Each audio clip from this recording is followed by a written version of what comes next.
ও মুসলমান, একজন হিন্দু তার ঈমান নাই কিন্তু পরকালকে বিশ্বাস করে, ঈমান না থাকার কারণে চিরস্থায়ী সে জাহান্নামী। কিন্তু দুঃখের সাথে বলতে হয়, আমরা যারা মুসলমান আছি, আমরা কে কার আগে প্রতিযোগিতা করতেছি জাহান্নামে যাব। মা সন্তানের আগে, সন্তান মার আগে, বাবা সন্তানের আগে, সন্তান বাবার আগে। মুসলমান ভাইয়ের আমার, প্রতিযোগিতা করতেছি কে কার আগে জাহান্নামে যাবে। কথা বলেন ঠিক না বেঠিক? অথচ সাহাবাই কেরামের দিকে তাকায়া দেখেন, সাহাবাই কেরাম জান্নাতে যাওয়ার জন্য কি প্রতিযোগিতা করেছেন। আল্লাহর রাসূল যুদ্ধের ময়দানে দামামা বাজায় দিছে। দুইজন ছোট্ট সাহাবী বললেন, ইয়া রাসূলুল্লাহ, আমরাও যুদ্ধের ময়দানে যাব। আল্লাহর রাসূল বলেন, বড় ভাইকে পারমিশন দেওয়া হলো, ছোট ভাইয়ের বয়স হয় নাই, তুমি যুদ্ধের ময়দানে যাইতে পারবা না। ছোট ভাইটা ডাক দিয়ে বলেন, ইয়া রাসূলুল্লাহ, ইয়া হাবিবাল্লাহ, আমারও মনে চায় যুদ্ধের ময়দানে যাইতাম। নবী গো, আমার দিকে তাকায় দেখেন বড় ভাইয়ের চাইতে আমার শক্তি বেশি। আল্লাহু আকবার বলেন। নবী বলেন, প্রমাণ কি? বলেন, দস্তাদস্তিতে লাগায় দেন, দেখেন কে পারে। এখন নবীজি বলেন, ঠিক আছে যাও, দস্তাদস্তিতে লাগায় দিলাম। এখন ছোট ভাইটা বড় ভাইয়ের কানে কানে বলে, ভাই রে, আমি তো জানি তোমার সাথে পারবো না ভাই, আমি তো জানি তোমার সাথে পারবো না। তুমি যুদ্ধের ময়দানে কোরআনের পক্ষে জীবন দিয়া, কোরআনের পক্ষে রক্ত দিয়া তুমি শাহাদাত বরণ করে আল্লাহর তৈরি জান্নাতে চলে যাবে, আর আমাকে দুনিয়ার পচা গান্দায় রেখে যাইবা, এটা হতে পারে না। ভাই, আমাকেও সুযোগ করে দাও, তোমার সাথে আমি যুদ্ধের ময়দানে যুদ্ধ করতে করতে আল্লাহর তৈরি জান্নাতে যাইতে চাই। আল্লাহু আকবার বলেন। আলহামদুলিল্লাহ, আলহামদুলিল্লাহি আলিয়্যিজ জাতি আযীমিস সিফাত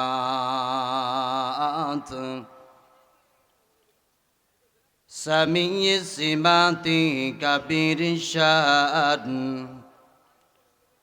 জালিলিল কদরি রফিঈজ যিকরি মুতাঈল আমরি জালিল বুরহান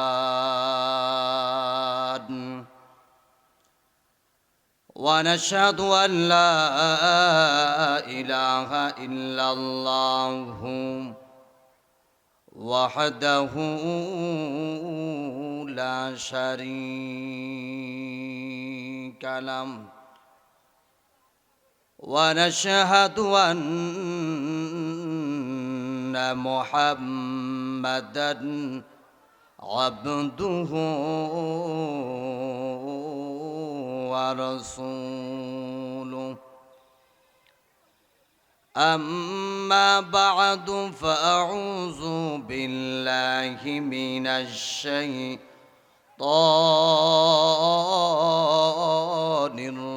الرجيم بسم الله الرحمن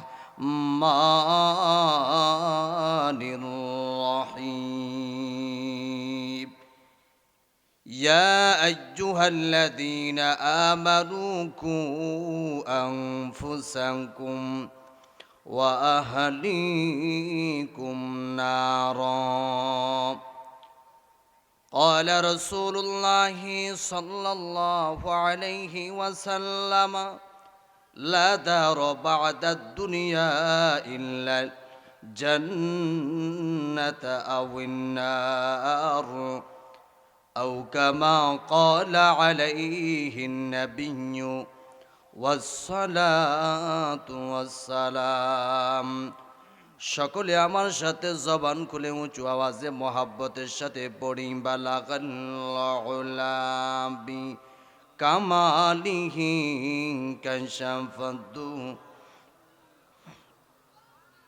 হাসনাত জামিউ খিসালিহি সাল্লু আলাইহি। বাজান পারেন না? নবী শানে পড়বেন, নবীজি খুশি হবে। এই জবান বন্ধ করে রাখবেন না, আল্লাহর রাসূলকে খুশি করবার জন্য আমার সাথে পড়েন, বালাগাল উলা বিকামালিহি। আর দূর না, হ্যাঁ। হাসনাত জামিউ খিসালিহি সাল্লু। তুমি আছো হৃদয়ের গভীরে,